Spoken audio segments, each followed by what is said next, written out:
ये वाला दिया था हंट ने। इसको हंट टीचिंग मॉडल भी बोलते हैं। पूछा जा सकता है कभी भी कि शिक्षण का स्मृति स्तर का मॉडल किसने दिया, तो ये हंट ने दिया, ये मॉरिसन ने दिया, और इसको बोलते हैं हार्वर्टियन, हार्वर्ड ने दिया।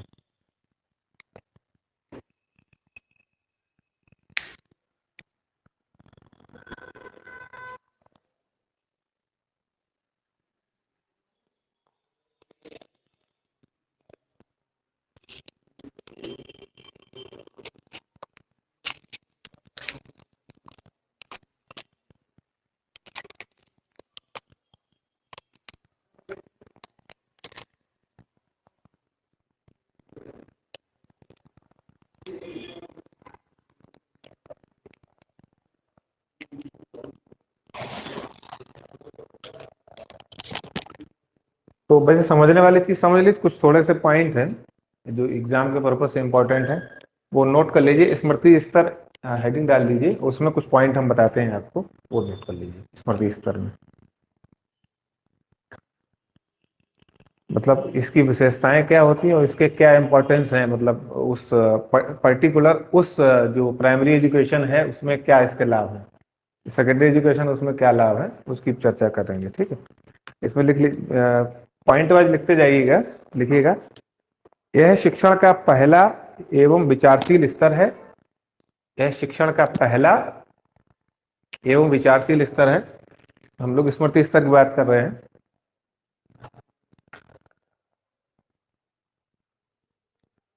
और अगला पॉइंट लिखिए, यह है स्मृति या मानसिक क्षमता से संबंधित है। यह स्मृति या मानसिक क्षमता से संबंधित है, जो कि सभी प्राणियों में पहले से ही मौजूद होती है, पहले से ही मौजूद होती है।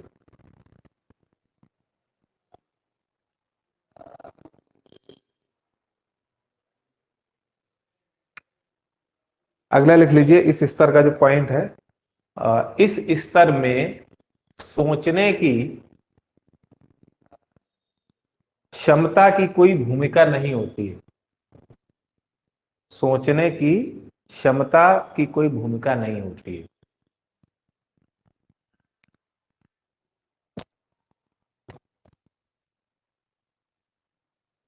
मतलब सोचने की आवश्यकता नहीं होती है। वो बच्चे को जो कुछ भी है वो सब उसको रटाया जाता है, सीधे सीधे याद कराया जाता है, बताया जाता है। अगला लिखिए, शिक्षार्थी केवल, शिक्षार्थी केवल उन्हीं तथ्यों सूचनाओं, उन्हीं तथ्यों सूचनाओं एवं जानकारियों को ग्रहण करते हैं जो उन्हें सिखाए जाते हैं। मतलब अपना दिमाग नहीं लगाते वो, मतलब इसमें इस स्तर में ये होता है, टीचिंग का ऐसा लेवल है, इसमें बच्चे खुद का दिमाग नहीं लगाते, बल्कि जो जैसा बता दी जाए तब वैसे ही सही मान लेते हैं। जानकारी को जो, हाँ, ग्रहण करते हैं जो उन्हें सिखाए जाते हैं। पुस्तक बचाए लिख दीजिए, रटते हैं। रटते हैं मतलब कि जैसे कि जैसे हमने कल ही आपको बताया था, जैसे कि उन्होंने रट लिया कि sine square theta plus cos square theta is equal to 1। तो अब उन्हें जहां पे भी इसका, जहां पे साइन और कॉस स्क्वायर प्लस आ जाएगा उसकी जगह 1 वो रख देंगे। वो इसके तह में नहीं जाएंगे, नहीं जाते हैं, नहीं सोचते करते हैं कि ये क्यों ऐसे आया। जितने भी ए प्लस बी का whole square, A square B square plus 2ab, ये फार्मूला है। तो ये फार्मूला जब बच्चा और लेवल समझ के इस तरफ जाता है तब वो ए प्लस बी दो जगह लिखता है, गुना करता है, A square A B plus B square plus A B, इस तरीके से निकल आता है। तो ये वो स्तर है जिसमें बच्चा जैसा जो कुछ बताया जाता है, फार्मूला, सूत्र, तथ्य, जानकारी, उनको वैसे ही सीधे सीधे रट लेता है, अपना दिमाग नहीं इसमें लगाता है, ये मतलब है। अगला पॉइंट लिखिए, इसमें अंतर्दृष्टि का अभाव होता है।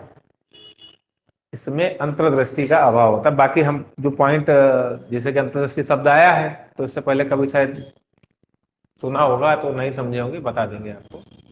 इसमें अंतर्दृष्टि का, है? लिखो पहले बताते हैं।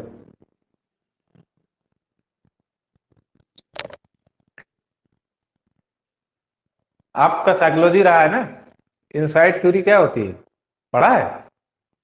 इनसाइड थ्योरी पढ़ाई गई, पढ़ी है? अरे तो बीए में तो रहा होगा। तो बीए में जो ये कोहलर का एक सिद्धांत था, कोई कोहलर का सिद्धांत पढ़ा है? कोहलर का कोफा का, बर्दिमर का, नहीं पढ़ा? तो पढ़ा तो क्या है? ये तो बिल्कुल अधिगम करके कोई चैप्टर था, उसमें अधिगम करके कोई यूनिट था आपका, लर्निंग, साइकोलॉजी में लर्निंग करके। हाँ तो बीए फर्स्ट ईयर में। हाँ तो वही सब है। तो इनसाइट का मतलब होता है, मतलब सीखने के दो तरीके हैं। एक तो भाई टीचिंग, मतलब हमारे टीचिंग से संबंधित है, शिक्षण मतलब टीचिंग के या सीखने के दो तरीके हैं मतलब स्टूडेंट के लिए। एक तो वो व्यवहार आधारित शिक्षण होता है कि अपने व्यवहारों से वो सीखता है, व्यवहारों से अनुभव अनुभव के आधार पर सीखता है। कि हम साइकिल चला लेते हैं मान लो, तो हम साइकिल चलाना सीखे कभी तो हमारे अनुभव में वो चीज आ गई। हम खाना बना लेते हैं, रोटी पहले बनाना सीखते हैं तो कभी गोल बनती कभी नहीं बनती, फिर एक स्थिति के बाद बनने लगती है, क्योंकि हम सीख गए, हमारे अनुभव में वो चीज आ गई, हम कर सकते हैं। तो ये तो हो गया व्यवहारिक सीखना।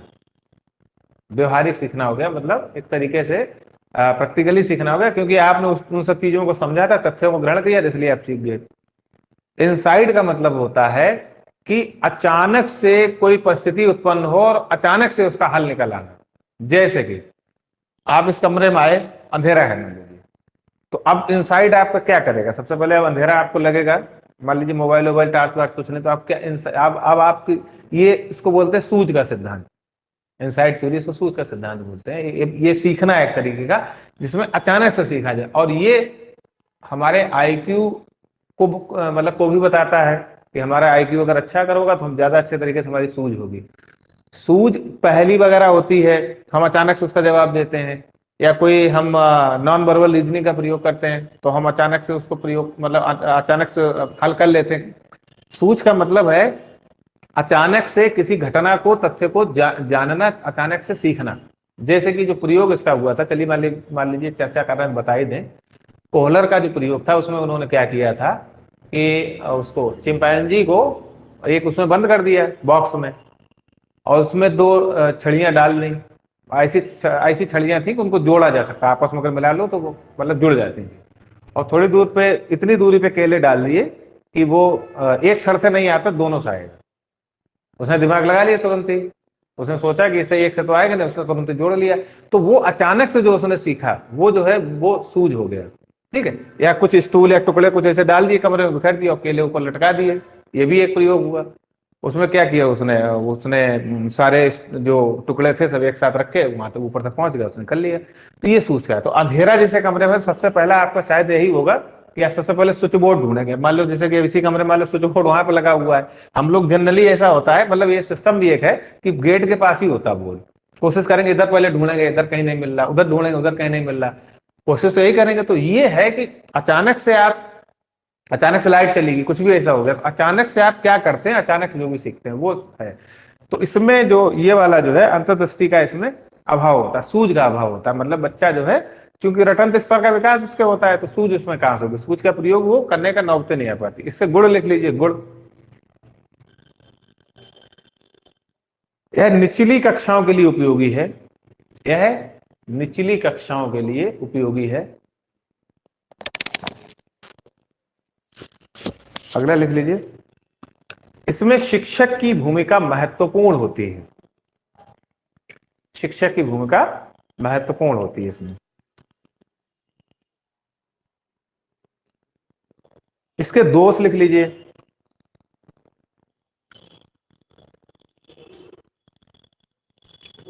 अब जैसे कि क्वेश्चन आपका पूछा जा सकता है कि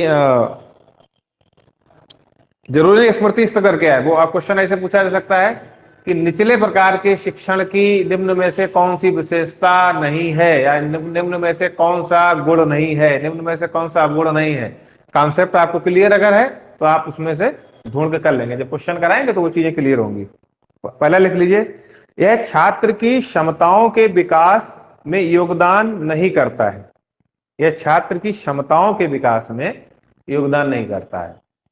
भाई उनको रटा ही रहे हैं तो उनकी क्षमताएं हम कहां से उनकी बढ़ा रहे हैं। यह छात्र की क्षमताओं के विकास में योगदान नहीं करता है।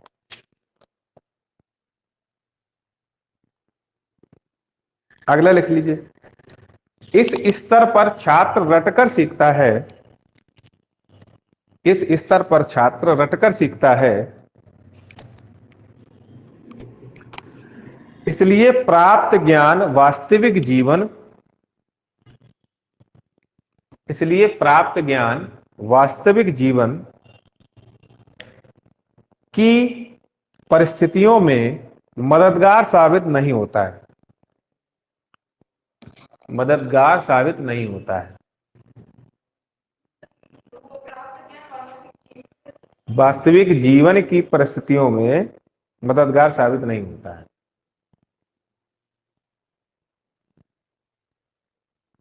मतलब ये उसी तरीके से जैसे कि मान लो अगर कोई कॉन्वेंट स्कूल का बच्चा है तो उसको मान लीजिए अंग्रेजी में पढ़ाया गया है, हिंदी में बताया बताया नहीं गया है, उसको बताया गया है कि मतलब कौवा शब्द वो जानता है, वो क्रो शब्द जानता है, ठीक है, या वो पैरट शब्द जानता है, या वो गुड मॉर्निंग जानता है, वो मतलब किसी भी चीज को हिंदी के उसमें जो हिंदी भाषा में नहीं जानता है या कोई भी उसकी जो मातृभाषा उसमें नहीं जानता है, तो उसमें वो उसी में बहस करेगा कि मतलब नहीं ये कौवा है ही नहीं, ये क्रो है, इस तरीके से ये गाय है ही नहीं, ये काऊ है, क्योंकि उसको वो बताया गया है। तो वो एज इट इज उन्हीं चीजों को लेता है, तो उसमें उसका ज्ञान नहीं बढ़, ज्ञान समृद्ध नहीं होता है। चीजें जो रटी हुई है वही केवल उतना केवल बोलता करता है, ये मतलब है। अगला लिख लीजिए, विद्यार्थी को सख्त अनुशासन में रखा जाता है, विद्यार्थी को सख्त अनुशासन में रखा जाता है।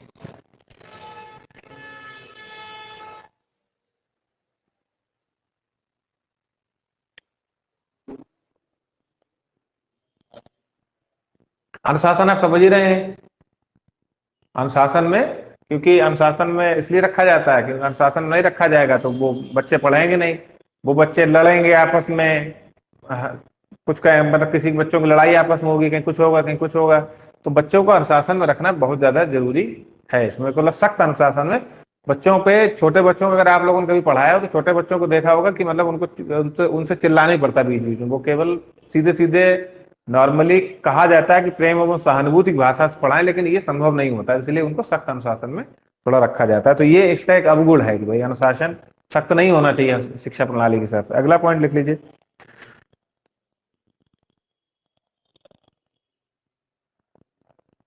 इसमें शिक्षक,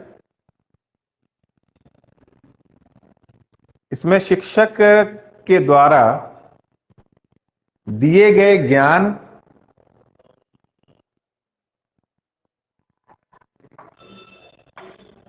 का विशेष महत्व नहीं होता एवं इसमें प्रेरणा का अभाव होता है,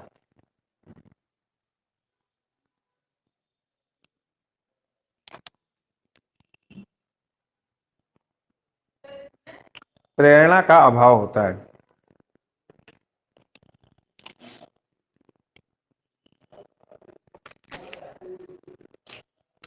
इसके बाद लिखिए बोध स्तर,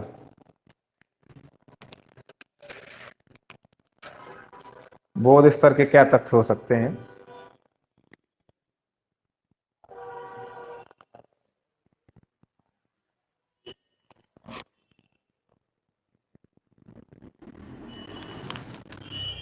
देखिए, बोध स्तर का शिक्षण, बोध स्तर का शिक्षण स्मृति स्तर की तुलना में, स्मृति स्तर की तुलना में उच्च गुणवत्ता वाला होता है, उच्च गुणवत्ता वाला होता है।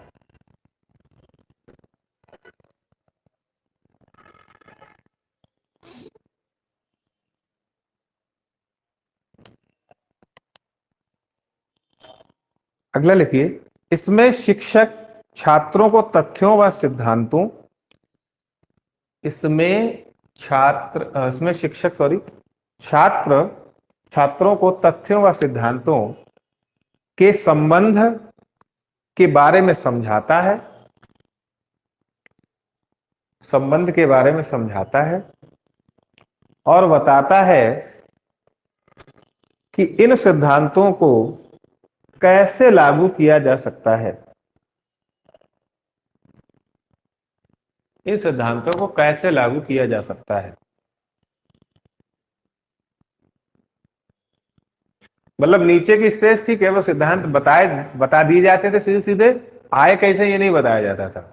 इसमें क्या है, इसमें हम सिद्धांतों को कैसे आए हैं उसकी भी चर्चा हम लोग करते हैं।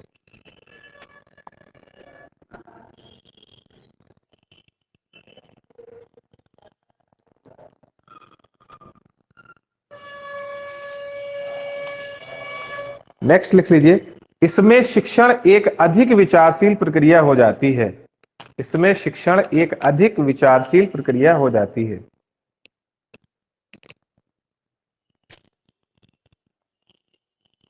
नेक्स्ट है,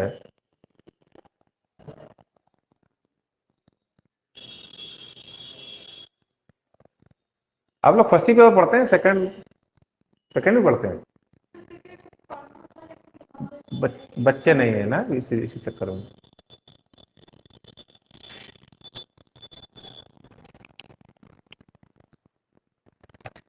नेक्स्ट लिख लीजिए, इसमें मुख्यतः चर्चा, व्याख्यान, स्पष्टीकरण, चर्चा, व्याख्यान, स्पष्टीकरण और इसी तरह की विधियों का प्रयोग किया जाता है। और इसी तरह की विधियों का प्रयोग किया जाता है, ऐसा शिक्षण होता है। इसके दोष लिख लीजिए आप।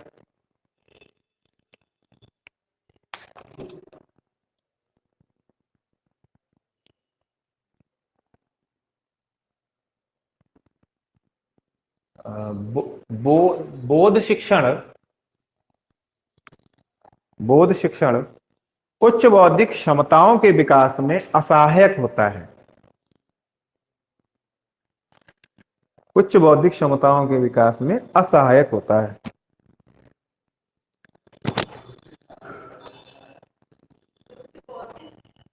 क्षमताओं के विकास में असहायक होता है।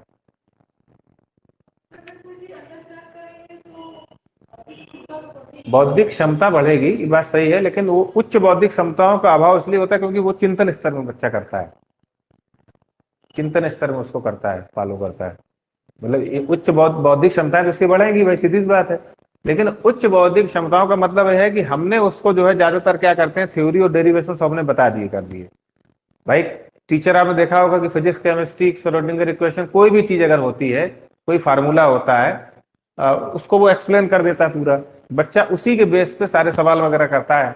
जहां उसे दिक्कत होती है फिर टीचर से पूछता करता है। तो उसमें खुद का उसकी बौद्धिकता कहाँ बढ़ गई, उसकी वो तब बढ़ेगी जब वो क्वेश्चन खुद ही बनाने लगे, खुद ही कोई डेरिवेशन वगैरह करने लगे, या खुद ही कोई फार्मूला बना दे। तो वो तो पीएचडी लेवल में आप जब रिसर्च करते हैं या जो ऊपर जाके तब पढ़ते हैं ना, वो चीजें यहाँ पे कही जा रही है और कुछ नहीं। ठीक है, उच्च बौद्धिक क्षमता विकास में असहायक होता है। अगला लिख लीजिए, यह छात्र केंद्रित ना होकर विषय केंद्रित होता है। यह छात्र केंद्रित ना होकर विषय केंद्रित होता है।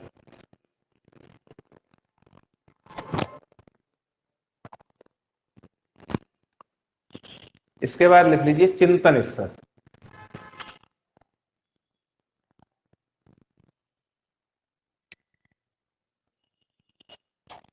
याद भी रखिएगा कि जो स्मृति स्तर है, हंट ने दिया इसको, हंट मतलब हंट का मॉडल भी बोलते हैं, और इसको बोध स्तर को मॉरिसन का, और चिंतन स्तर को हार्वर्ड का। ठीक है, चिंतन स्तर बोले हैं उसको रिफ्लेक्टिव लेवल बोले हैं, उसको हम थिंकिंग लेवल बोले, एक ही बात है। ठीक है, इसमें लिख लीजिए, छात्र अत्यधिक विचारशील, छात्र अत्यधिक विचारशील हो जाते हैं।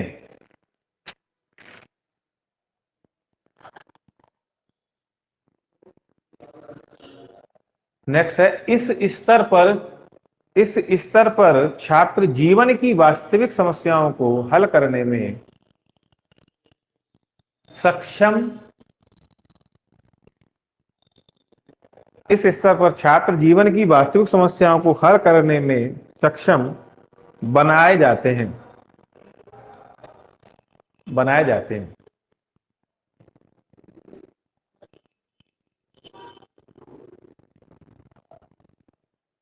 मतलब जो निचला स्तर था वो केवल बस रटने से संबंधित था चीजें, और समझ स्तर में हमें चीजें बताई गई हैं। और जो ये स्तर है इसमें हम उसकी क्या व्यवहारिकता है, उसके क्या एम्प्लीफिकेशन है, क्या यूटिलाइजेशन है, जीवन में क्या उसकी उपयोगिता है, ये सब चीजें बताई जाती हैं। जैसे कि उदाहरण के लिए मान लीजिए हमने बच्चे को बैंकिंग और मुद्रा और व्यापार ये सब मान लो बताया। मान लो हमने उसको जो है मतलब लाभ हानि बताया, ठीक है। तो लाभ हानि का कॉन्सेप्ट बच्चे को बता दिया, समझा दिया। इसमें उसमें फार्मूला उसका बता दिया कि लाभ में हम क्या करेंगे, लाभ में जितना लाभ हो रहा है उतना परसेंट, उसको उतना परसेंट बटे अपॉन 100 करके लाभ निकल आएगा। हानि हो रही है तो उतना के गुणा करके और उसमें जो वास्तविक मूल्य है उसमें घटा देंगे, हानि निकल ये बता दिया। उसका उपयोग उसको डायरेक्ट सीधे सीधे फार्मूला याद करा दिया हमने स्मृति स्तर में। उस फार्मूले को बता दिया सीधे सीधे कि फार्मूला याद करना ही नहीं, क्योंकि बस बस समझ लो ना भाई, कोई चीज अगर 10 रुपए की है और अगर 110 की अगर बिक रही है तो सीधे सीधे 10% का लाभ हो रहा है, ठीक है। या 100 वाली चीज 90 की 10% का, तो ये बच्चे का समझ हो गया। अब इसको जीवन में वो दुकान पे जाके कोई चीज लेता है, करता है, उसको उपयोग जब करता है, खुद वो सोचता है। भाई हम लोग बहुत सारी चीजें पढ़ते हैं, आपको में तो मैथमेटिक्स भी तो है, थोड़ा बहुत पढ़ते ही होंगे, पढ़ाया तक बढ़ता होगा कोई ना कोई, तो मैथमेटिक्स पढ़ते हैं। तो हम लोग उसका जीवन में उपयोग जब करना सीख जाते हैं या उसको हम उपयोग करते हैं वास्तव में, तो वो जो है सारी चीजें हमारी वो चिंतन स्तर में आ जाती है, क्योंकि हम अपने दिमाग में सोचते हैं कि हाँ यार, ये चीज इतने की दी इसने, कोई चीज जो है 600 रुपए की है और ये 25% हमें जो है छूट कर रहा है, तो अब वो हमसे कितने रुपए ले, तो हमें कम से कम हमारे उसमें होना चाहिए ना कि 25% का मतलब हो गया भाई 600 है तो 600 के तो 4 पार्ट कर लिए, 150 150 रुपए के 4 पार्ट हो गए, एक पार्ट माइनस कर दिए, 450 हो गए, या 25% और ज्यादा का मिलेगा।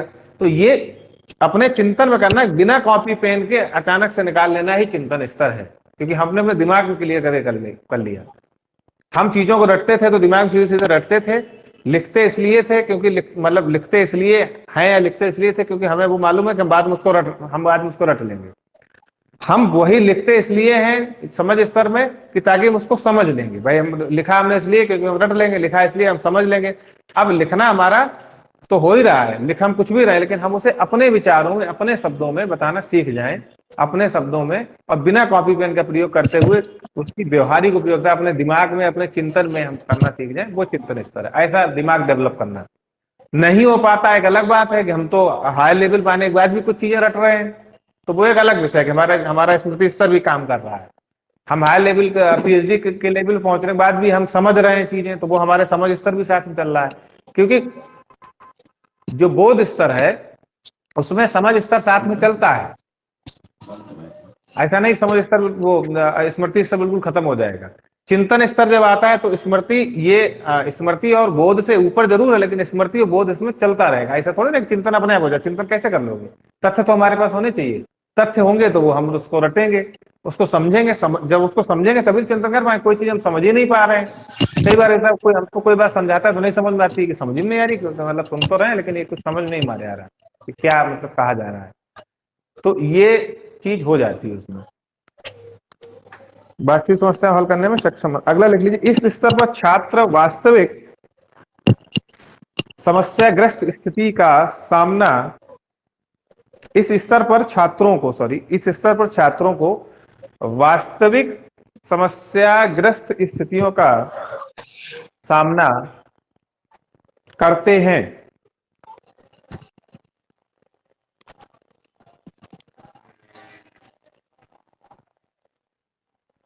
स्थितियों का सामना करते हैं।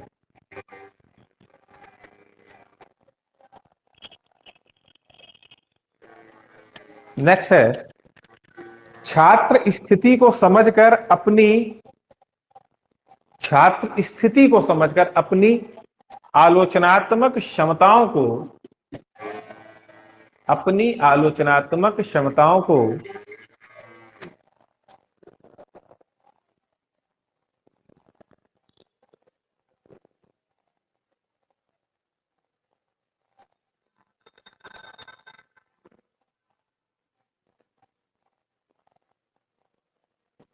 रिपीट कर दीजिए रिफ्लेक्टिव।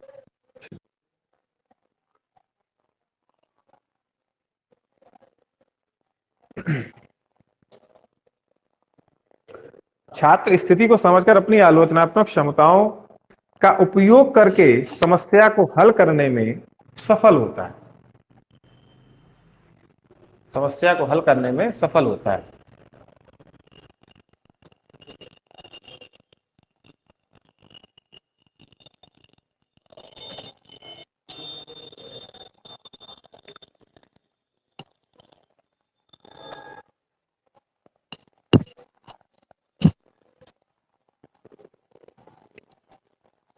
मतलब समझ स्तर में क्या है कि समझ स्तर में चीजें पहले से ही हैं हमारे सामने, हमें केवल समझना है बस।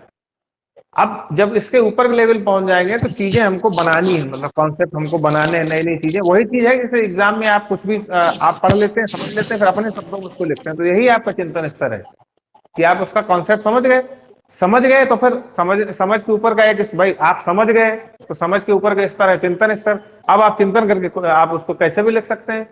आपको अपनी बात कहनी है तो अपनी बात को कैसे भी करके उसको परिभाषित कर सकते हैं, समझा सकते हैं। और कॉन्सेप्ट उसका नहीं समझ में आया किसी भी बात का तो हम नहीं कर सकते हैं, दोनों ही चीजें हैं। तो इसको भी लिख लीजिए। इस स्तर पर समस्या की पहचान करने,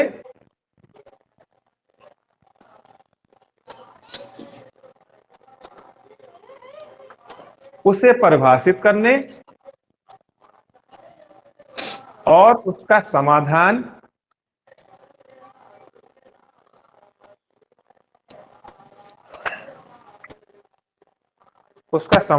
खोजने पर बल दिया जाता है।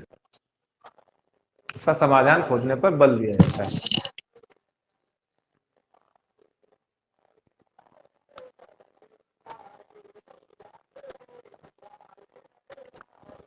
इस नेक्स्ट लिख लीजिए पॉइंट आप। इस स्तर पर विद्यार्थी की मौलिक सोच व रचनात्मक क्षमता, मौलिक सोच फंडामेंटल थिंकिंग या ओरिजिनल थिंकिंग, और बोला है हमने आपको रचनात्मक क्षमता, यानी कि एक तरीके से हो जाएगा क्रिएटिव और इफिशियंसी हो जाएगा। रचनात्मक क्षमता, इस स्तर पर विद्यार्थी की मौलिक सोच और रचनात्मक क्षमता, कुछ बोला था पहले, रचनात्मक क्षमता में वृद्धि की जाती है।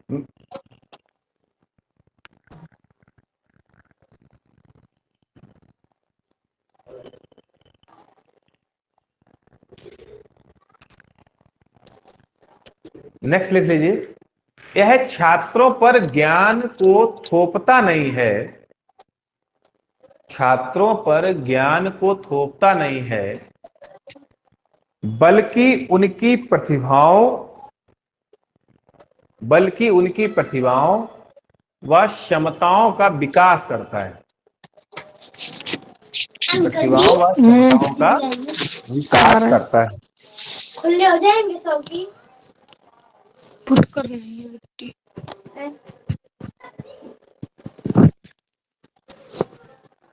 नेक्स्ट लिख लीजिए।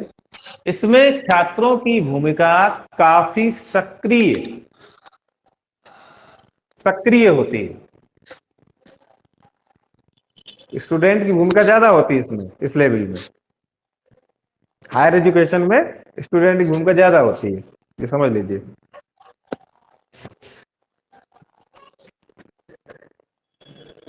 एक और लिख लीजिए इसमें। और यह वह स्तर है जो समस्या केंद्रित हो और छात्र मूल कल्पना, यह वह स्तर है जो समस्या केंद्रित हो और छात्र मूल कल्पना के व्यवहार में हूं।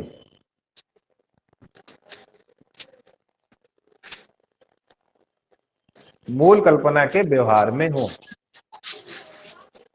इसका मतलब यह है कि इसमें इस स्तर को बढ़ाने के लिए कहने का मतलब यह है नहीं तो करने के लिए तो हायर एजुकेशन में भी यही है कि हायर एजुकेशन में भी कि हम बिल्कुल उसी तरीके से कोशिश करते हैं कि बच्चा उसी तरीके से बिल्कुल बताए जो शब्द हमने बताए थे, मतलब उसके स्मृति स्तर का हम देख रहे हैं, या हम जो है उसको उसके समझ स्तर को देख रहे हैं।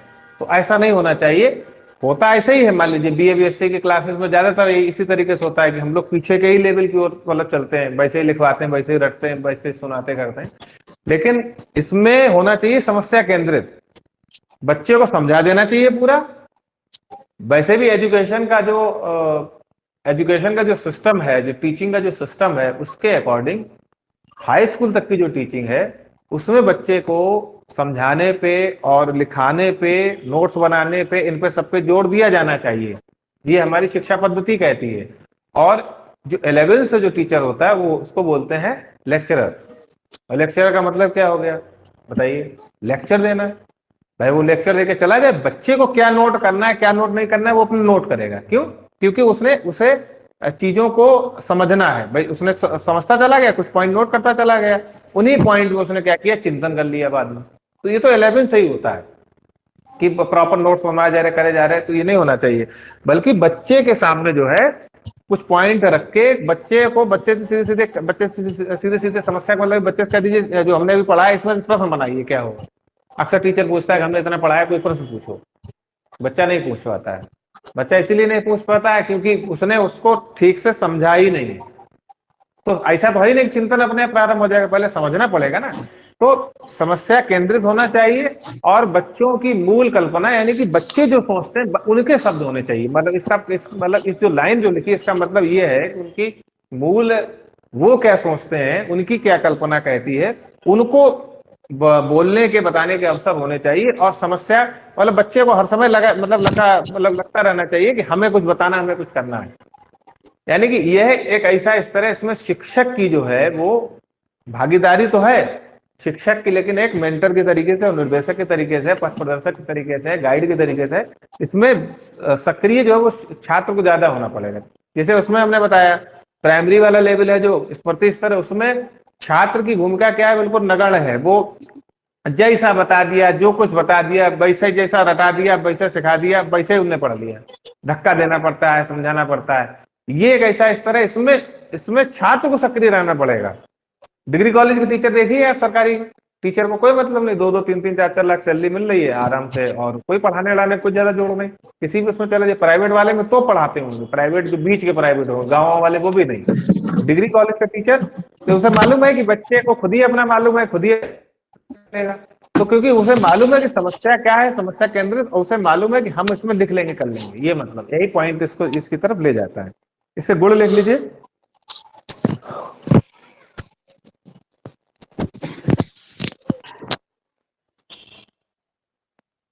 इस स्तर पर शिक्षण, इस स्तर पर शिक्षण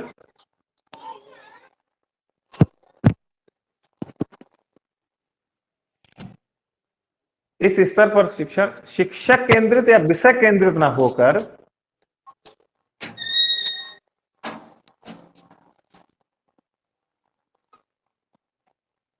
विषय केंद्रित ना होकर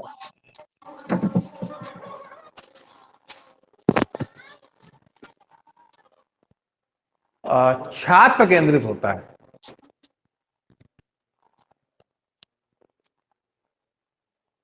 छात्र केंद्रित होता है।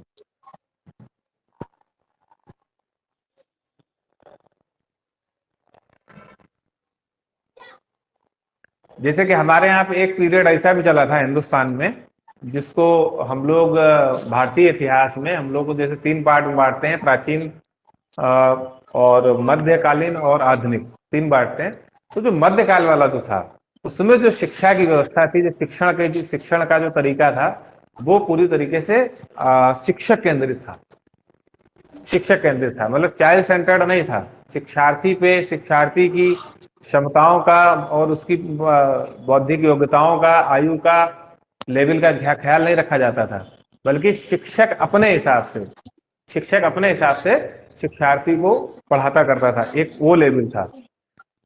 अब क्या है कि हम जिसकी स्तर की बात कर रहे हैं, ये स्तर जो है बच्चे को छूट देने का प्रयास जो है किया जा रहा है, वो चिंतन स्तर पर लेवल पहुंचते पहुंचते उसमें प्राइमरी और सेकेंडरी लेवल, सेकेंडरी मान लीजिए था ही नहीं, दो ही लेवल थे। मकतबों में प्राथमिक शिक्षा थी, मदरसों में उच्च शिक्षा थी, तो दो ही लेवल थे। तो दो में क्या था कि दोनों में वो शिक्षक ही केंद्रित थी। शिक्षक अपने हिसाब से, शिक्षक अपनी क्षमताओं के हिसाब से, अपनी प्रवृत्तियों के हिसाब से, जो हमने आपको पॉजिटिव एजुकेशन बताई थी, पॉजिटिव एजुकेशन बताई थी, सकारात्मक शिक्षा बताई थी, कि सकारात्मक शिक्षा में शिक्षक अपने हिसाब से, अपनी क्षमताओं, अपने अनुभवों के आधार पर शिक्षार्थी को पढ़ाता है। जबकि नेगेटिव एजुकेशन में बालक को बालक मान के शिक्षा देते हैं, और बालक को हम जो है बालक की बौद्धिक क्षमताओं, योग्यताओं, उसकी आयु, उसके मानसिक बौद्धिक स्तर का ख्याल रखते हुए शिक्षा देते हैं। तो ऐसा उस टाइम ख्याल नहीं रखा जाता था।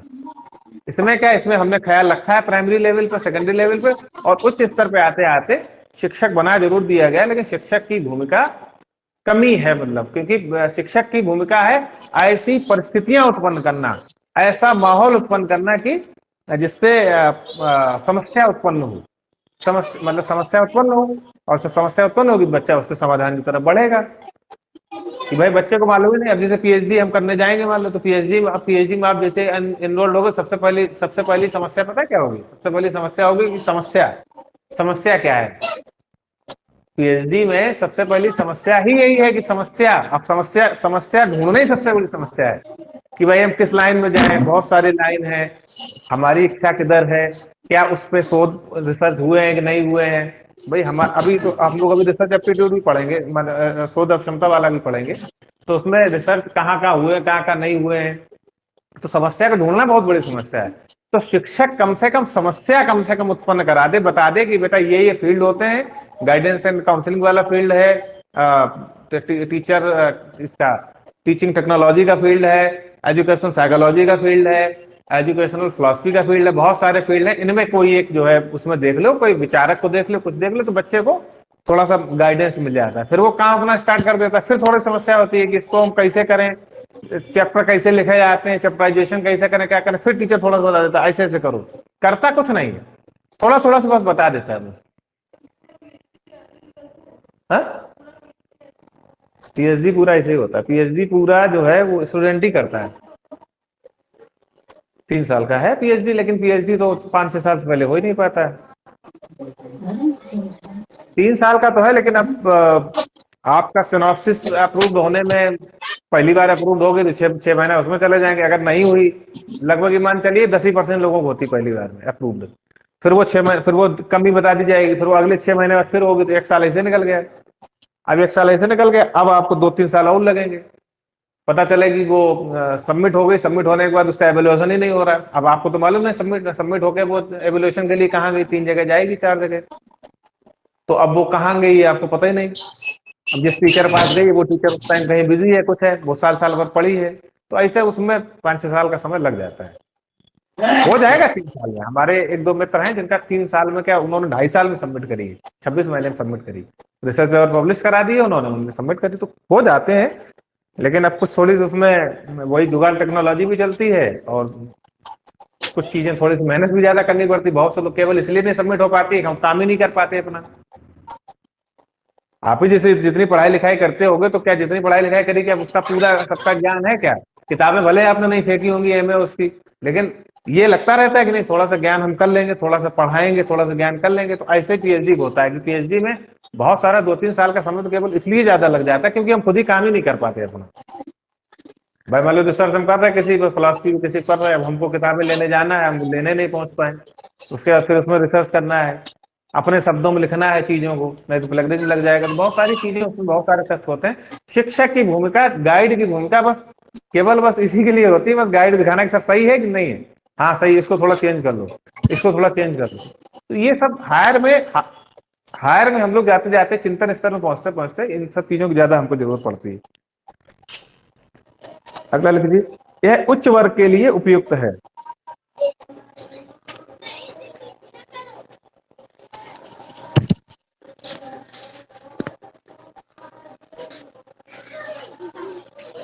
दोष लिख लीजिए इसके, दोष लिख लीजिए।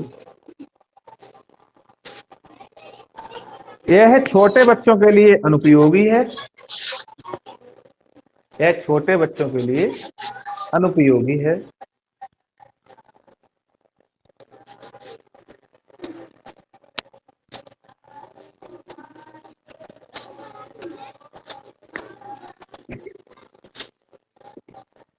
अगला लिख लीजिए, मानसिक रूप से परिपक्व बच्चों के लिए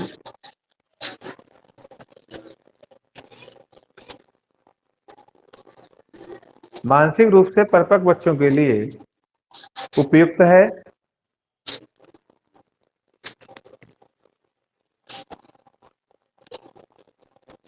अगला लिख लीजिए, इसमें अध्ययन सामग्री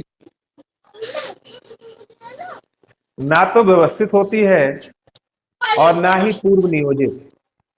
ये पॉइंट थोड़ा कम समझ में आएगा, इसलिए हम समझा देंगे, ऐसा लगेगा कि मतलब ऐसा क्यों है।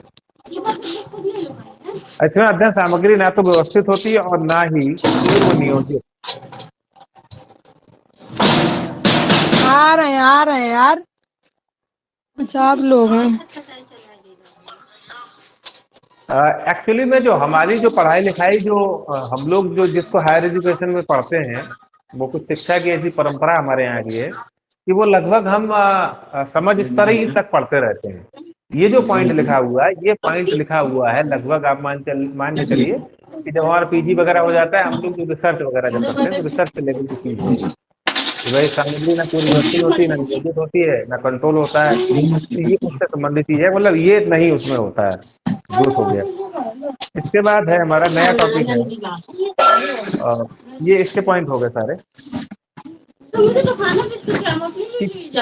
शिक्षण, ये तो शिक्षण के तो ले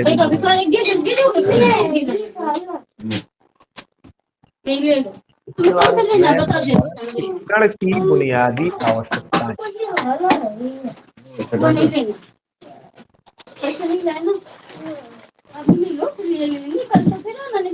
मतलब बेसिक जरूरतें क्या क्या है।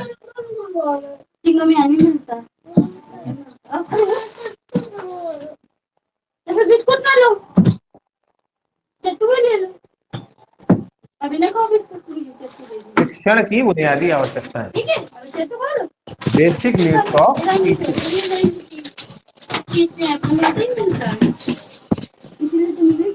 अब आप ही लोगों से पूछते हैं, मान लीजिए बताइए, थोड़ा सा व्यवहारिक ही चर्चा कर लेते हैं हम लोग। शिक्षण के लिए किसकी किसकी जरूरत पड़ेगी बताओ। अरे उससे वो पहले बताओ, टीचिंग मटेरियल तो बाद में जरूरत पड़ेगी।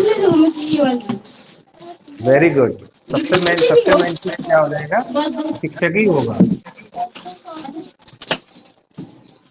शिक्षक की बुनियादी आवश्यकता वाला शिक्षक हो गया, और क्या हो जाएगा, स्टूडेंट हो जाएगा, शिक्षार्थी हो जाएगा,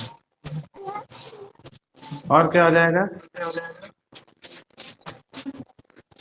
वेरी गुड, विद्यालय हो जाएगा। और बताइए, विद्यालय हो जाएगा, और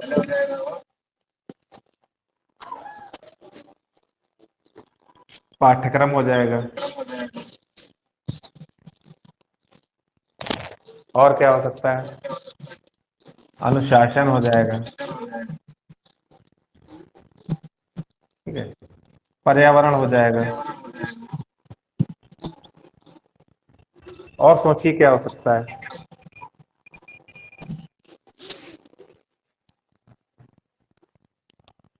और क्या क्या हो सकता है।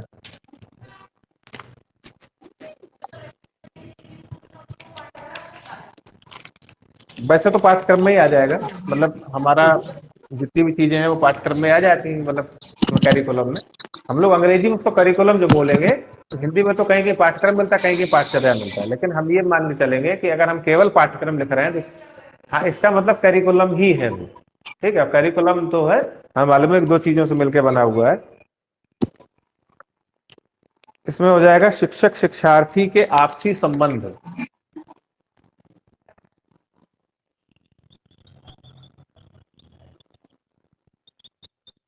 शिक्षक शिक्षार्थी के आपसी संबंध या आपसी तालमेल बोल सकते हैं। ठीक है, और क्या हो जाएगा,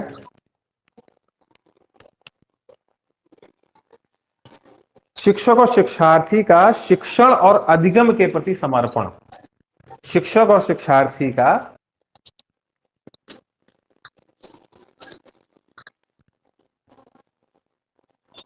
शिक्षक और शिक्षार्थी का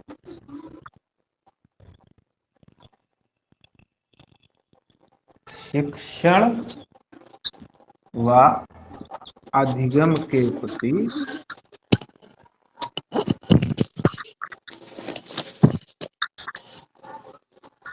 समर्पण।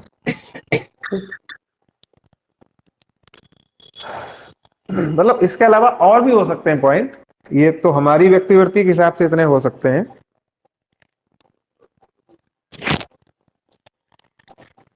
और ये तो बेसिकली वैसे तो शिक्षार्थी के लिए है।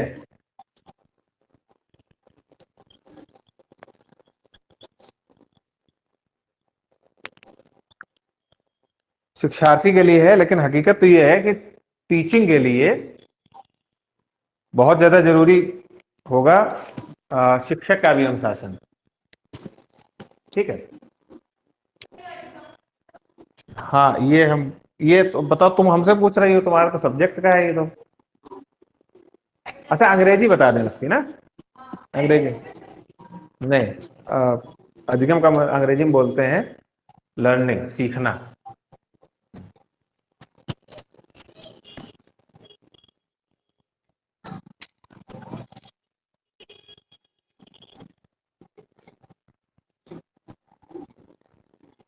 अच्छा, ये बताइए, जैसे अगर एक क्वेश्चन पूछा जाए कि शिक्षण जो अधिगम होता है, मतलब सीखना होता है, तो अधिगम शब्द थोड़ा सा वो है, चलिए सीखना मान लीजिए। अभी अधिगम आपके बीएड में आएगा शब्द पूरा, अधिगम पूरा चैप्टर एक है साइकोलॉजी में, एजुकेशन साइकोलॉजी में। तो अगर क्वेश्चन पूछा जाए कि जो सीखना होता है वो केवल अधिगम से होता है, सॉरी, जो सीखना होता है वो केवल शिक्षण से होता है, तो ये सही है कि गलत है, ये बताइए।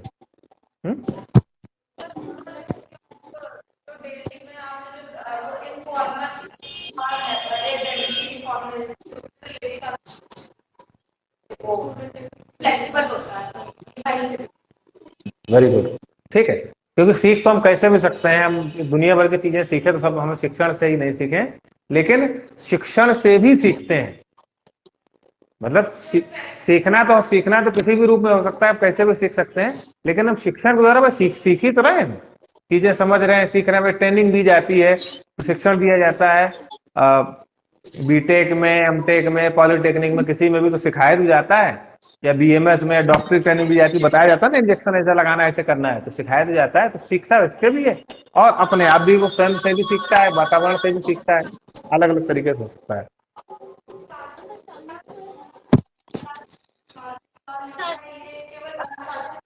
नहीं नहीं नहीं, अनुशासन के लिए लिखा है, मतलब हमने ये बोला है कि वैसे तो शिक्षार्थी के अनुशासन की बात है यहाँ पे, लेकिन हम आपसे कह रहे हैं कि शिक्षक का भी अनुशासन प्रभावित करने का। कोई भी शिक्षक कितना भी अच्छा पढ़ाता, कुछ भी करता हो, लेकिन वो टाइम से आ नहीं रहा, टाइम से जा नहीं रहा, या पढ़ा नहीं रहा, और बातें कर रहा, कुछ कर रहा, लेकिन है वो अच्छा, जब जितना जो पढ़ाता है बहुत अच्छा पढ़ाता है, तो वो भी शिक्षक, वो भी बच्चों को, बच्चे जो है प्रेरित हो रहे हैं इससे कि ये शिक्षक जो है अनुशासित नहीं है, तो वो अनुशासन में रहेंगे।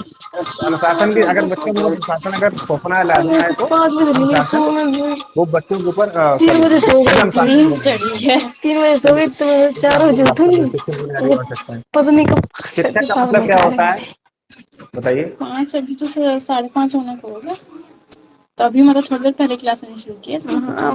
क्या पढ़ा आज? टीचिंग एप्टीट्यूड प्रोवाइड और कोई भी कर सकता है। कल भी आज दोनों टाइम क्लास पढ़ा, क्योंकि मेरा सुबह में पूरा एक जिम चला गया था सुबह वाली क्लास में। पापा फोटो बैठ जाओ। आपके अपने शब्द जरूरी हैं जानना भाई, यही इंस्ट्रक्शन है, यही टीचिंग है कि मतलब बच्चों से भी आप पूछिए करिए, तो आप बताइए। बाद में पता है नेट खत्म हो जाता है, शाम को जाके लिख ही लूंगी।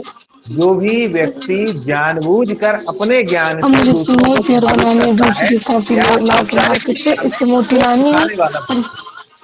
औपचारिक शिक्षा में जो सिखाने वाले का काम होता है, क्योंकि हम सीखने और सिखाने की बात करते हैं शिक्षण में, तो शिक्षण में सीखने सिखाने की बात कर रहे हैं। सिखाने वाला कौन है?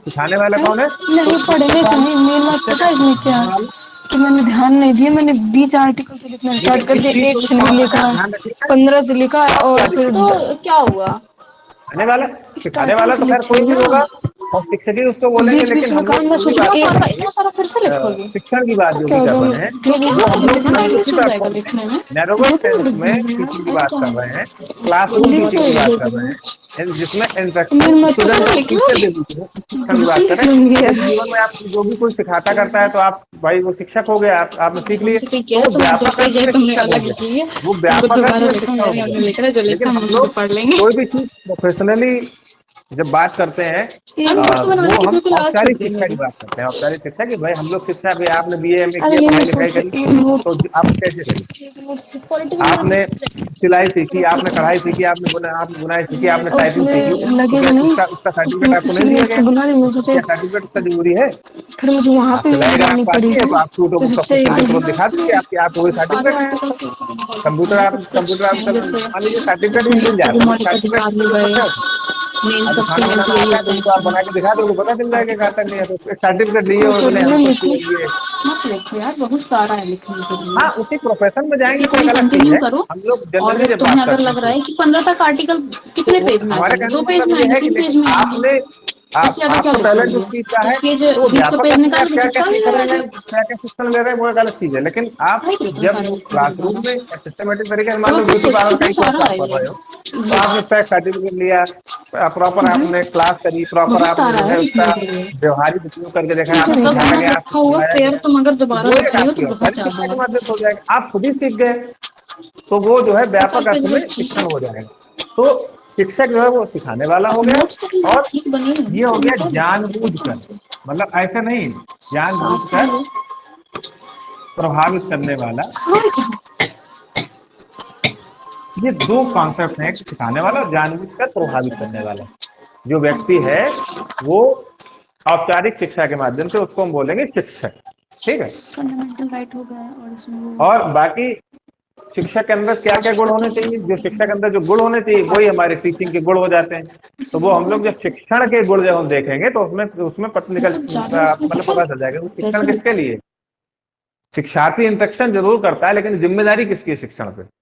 आप अभी आए हो तो आप अपनी कॉपी पे लेके चले आए, लेकिन अब आपको क्या पढ़ना है क्या करना है, बहुत उम्मीद से आए हो, बहुत सब कुछ आए हो कि नहीं हमको शिक्षक, अब जिम्मेदारी तो हमारी है ना, हमको क्या पढ़ाना है क्या करना है अकॉर्डिंग टू सिलेबस और सब कुछ, तो जिम्मेदारी शिक्षक की है, तो तब वो शिक्षण कर पाएगा।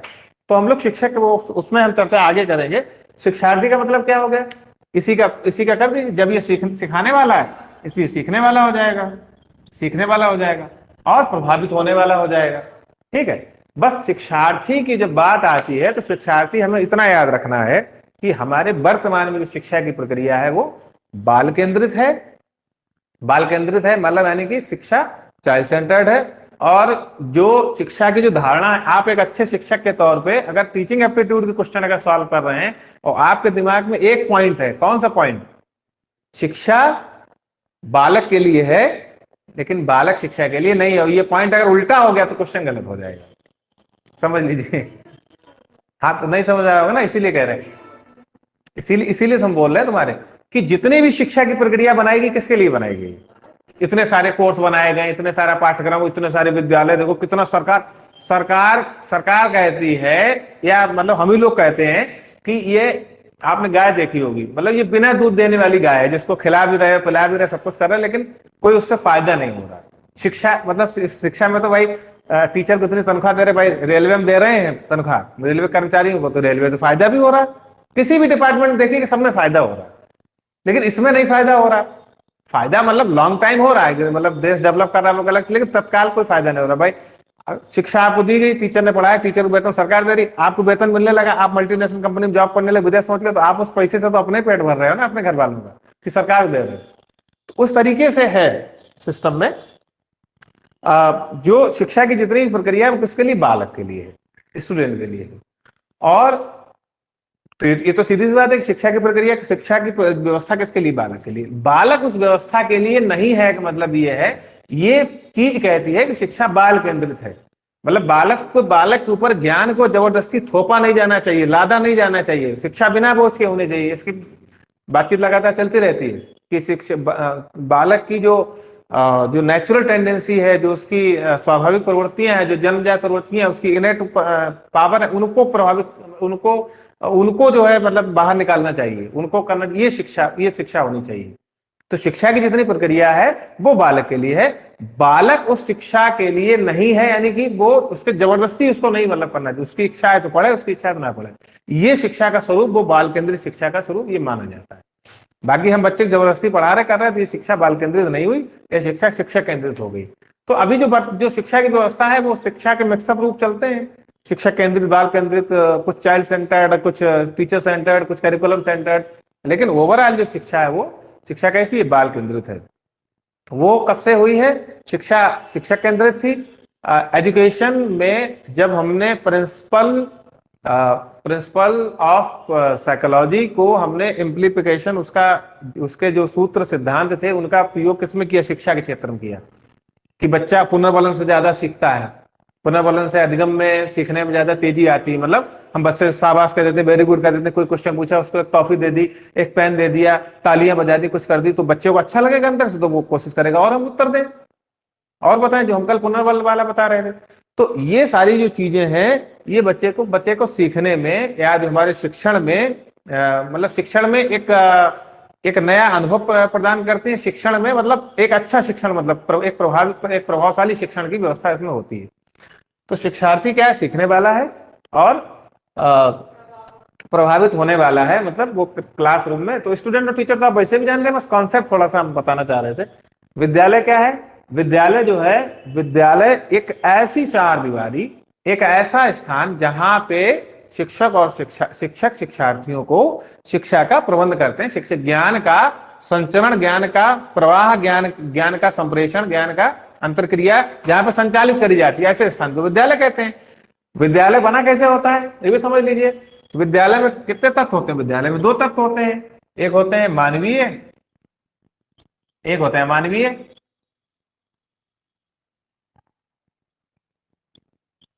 मतलब एक हो गए आपके भौतिक तत्व और दूसरे हो गए आपके इसको क्या बोलेंगे हम? मानवीय को क्या बोलेंगे? ह्यूमन रिसोर्स बोलेंगे। ह्यूमन रिसोर्स होता है, और एक आपका जो है मतलब ये अमानवीय क्या बोलेंगे? नहीं, नेचुरल नहीं बोलेंगे, ये अमानवीय बोलेंगे, एक तरीके से कृत्रिम मान लीजिए। मानवीय तो ह्यूमन रिसोर्स हो गया और अमानवीय वाला आपका कृत्रिम हो गया, मतलब भौतिक संसाधन हो गया। मतलब हम बता रहे हैं ना, तो मैं मतलब ही तो बताएंगे। मानवीय में हो जाएगा शिक्षक, छात्र और कर्मचारी वगैरह होंगे, लेकिन हम कर्मचारी की बात क्यों करें। और अमानवीय में क्या हो जाएंगे? अनमानवीय हो जाएगा विद्यालय के कमरे, डेस्क, बोर्ड, ये सब चीजें हो जाएंगी ना।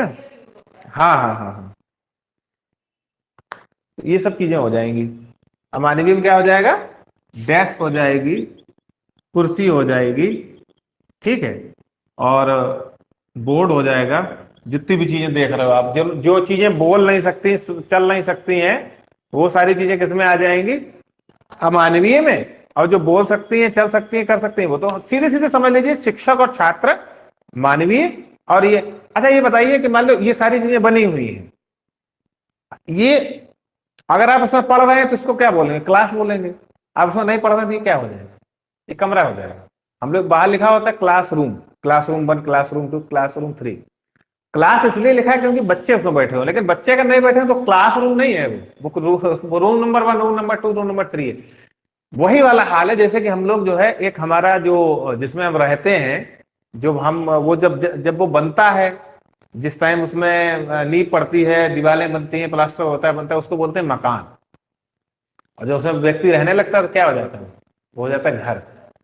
तो ये दोनों में अंतर है, उसी तरीके से इसमें अंतर है कि हमें कम से कम पता होना चाहिए कि विद्यालय भाई बना दिया, उसमें व्यक्ति है ही नहीं, उसमें शिक्षक है ही नहीं, शिक्षार्थी है ही नहीं। और सबसे मेन चीज ये है कि सबसे मेन बेस तो शिक्षार्थी नहीं है अगर, तो कहां से जो है मतलब वो आ जाएगा उसमें?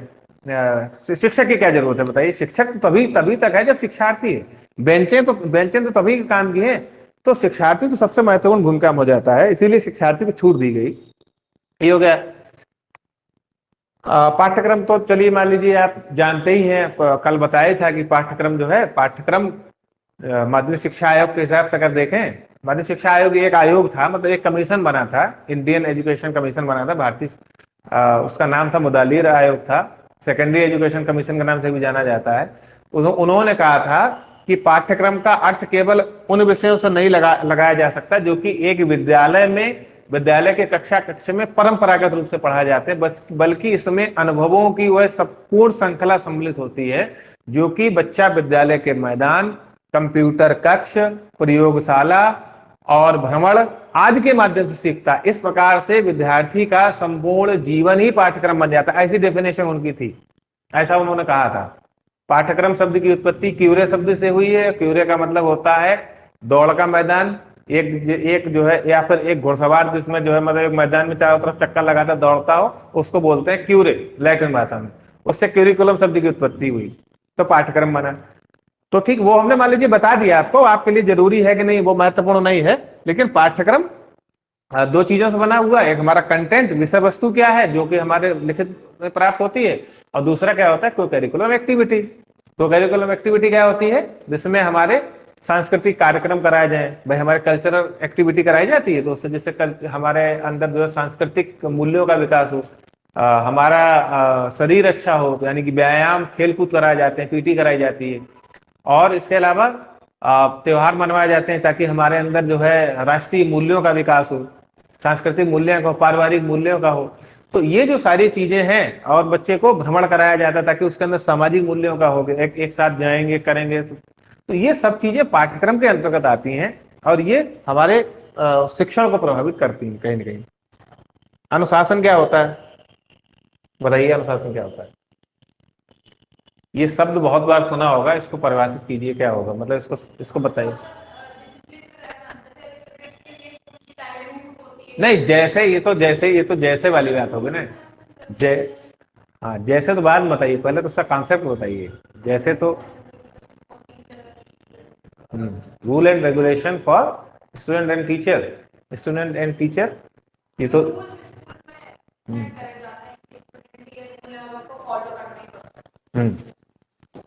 तो अनुशासन में क्या हो जाएगा, ठीक है। चलिए मान लीजिए अनु हम हटा दें, मान लीजिए अनु हटा दें। अभी ये बताइए, ये पहले तो इसमें फर्स्ट पेपर में आपका थोड़ा सा भारतीय राजनीति वाला भी पोर्शन था, अभी खत्म कर दिया शायद, हमें लग रहा है नया सिलेबस में नहीं है। देखा है फर्स्ट पेपर का सिलेबस तो देखा होगा,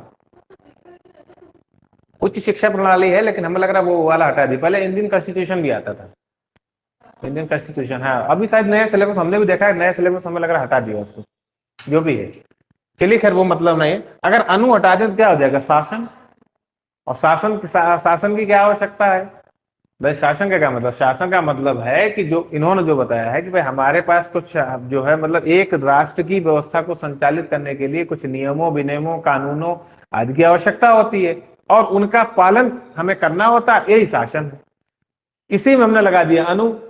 अनु का मतलब क्या हो गया, एक तरीके से अनु का मतलब हो गया जाके सेल्फ, ठीक है। तो सेल्फ हो गया यानी कि स्वयं का शासन करना, स्वयं पर शासन करना। तो अनुशासन का मतलब हो गया जाके कि हमारे पास एक व्यवस्था के अंतर्गत कुछ नियम और कानून बने हुए हैं, और उन नियमों कानूनों का पालन अगर हम करते हैं तो हमारे लिए अच्छा होता है, हमको प्रशंसा हमारी होती है, या पुरस्कार दिया जाता है किसी न किसी रूप में, और सामान्य रूप से हम उसका पालन करते हैं तो अच्छा ही है हमारे लिए, और नहीं अगर करते हैं तो दंड विधान उसके लिए बना हुआ है। जैसे कि भारतीय संविधान और जो भारतीय जो शासन प्रणाली है उसमें बहुत सारे सीआरपीसी, आईपीसी, बहुत सारी धाराएं बनी हुई हैं, और वो इसीलिए बनी हुई है कि आप ऐसा करते हो तो ऐसा होगा, ठीक है, ऐसा करते तो ऐसा होगा। कि धारा 395 है, धारा 302 है, 305 है, 308 है, ऐसा ऐसा करते तो इसलिए बना दी गई, क्योंकि ये है शासन। और ये अनुशासन का मतलब है, अनुशासन एक छोटी सी बात है कि भाई हम लोग परिवार की, घर की बात करें तो एक अनुशासन है कि सुबह 4 बजे उठना है, एक अनुशासन है कि रात में 8 बजे के बाद टीवी नहीं देखनी है, एक अनुशासन है कि 12 बजे से 2 बजे के बीच में खेल का टाइम है, आप खेलिए खूब, एक अनुशासन है कि हर संडे को आप दोपहर में 12 बजे से शाम को 8 बजे तक टीवी देख सकते हैं, मूवी देख सकते हैं, कुछ भी कर सकते हैं। तो ये जो है कुछ नियम बना दिए गए, उनका पालन करते हैं, तो ये अनुशासन है, ठीक है।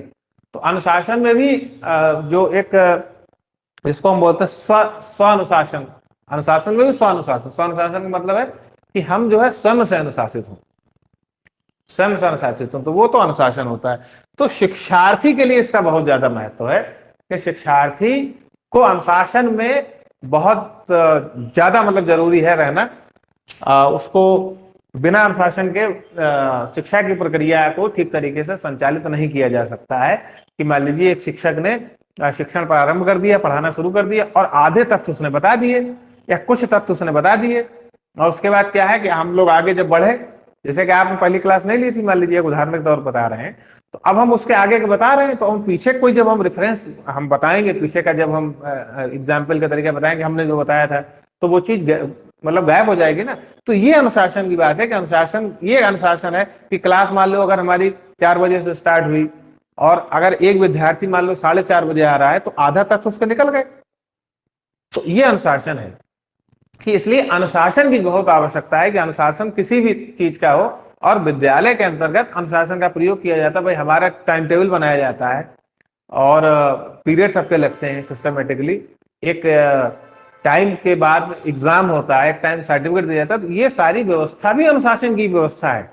ये सब डिसिप्लिन ही है कि कुछ सरकारों की डिसिप्लिन है, कुछ टीचर के डिसिप्लिन है, कुछ प्रबंधकों के हैं, और हम स्टूडेंट का क्या है, स्टूडेंट का उनका सबका पालन करना है कि नियम तो जितने बना दिए गए कि ये ऐसा होता तो ये ऐसा होता तो ये ऐसा होता तो ये, उसके लिए सब चीजें बनाई जाती हैं कि भाई बच्चे जल्दी भाग जाते हैं, या बच्चे, या ये सिस्टम है कि पहली क्लास जो है थोड़ी सी कठिन अगर कर दी जाए, अगर पहली क्लास अगर उसकी हिंदी की कर दी या नॉर्मल कर दी, लास्ट वाली मैथ की क्लास कर दी जाए, तो ये सारी व्यवस्था, ये सब अनुशासन के ही अंतर्गत है कि बच्चों को ज्यादा बोरिंग होगी क्या होगी। तो ये अनुशासन, या जो जो एक शिक्षा का एक यूनिट है हमारा एजुकेशन का, शैक्षिक प्रबंधन, एजुकेशनल शैक्षिक प्रबंधन और प्रशासन, एजुकेशन एडमिनिस्ट्रेशन वाला जो है और मैनेजमेंट वाला है, तो उसके द्वारा ये सब चीजें बनाई जाती हैं कि ये सब चीजें बना के फिर हम उसको फॉलो अप करवाएं, मतलब तो वो सब अनुशासन ही है। और बच्चे के लिए क्या है कि बच्चा उनको सब कुछ नियम बनाए गए उनका पालन करे, इतने बजे आना है, इतने बजे जाना है, इतने बजे खेलना है, सारे नियम बने होते हैं, इतने बजे लंच करना है, कुछ काम दिया जाता है होम असाइनमेंट ही करके लाना है। तो ये क्या है, ये सब अनुशासन है। तो टीचिंग के लिए अनुशासन जरूरी है। हमने आपसे कहा कि आप पढ़ के आइएगा कल, और हम उसमें से पूछेंगे या हम उसमें अब उसको पढ़ाएंगे तो आप समझ आप पढ़ के नहीं आए, तो शिक्षण कहाँ से अच्छा हो जाएगा। तो शिक्षण में अनुशासन का बहुत बड़ा महत्व है। बाकी अनुशासन की और क्या क्या धारणा हो सकती है वो हम लोग आगे चर्चा इसमें कर लेंगे, ठीक है। तो अनुशासन थोड़ा सा हम बता देंगे और पर्यावरण बता देंगे, ये 2-3 चीजें एक्सप्लेन करने वाली हैं, तो उसको कर लेंगे, ठीक है।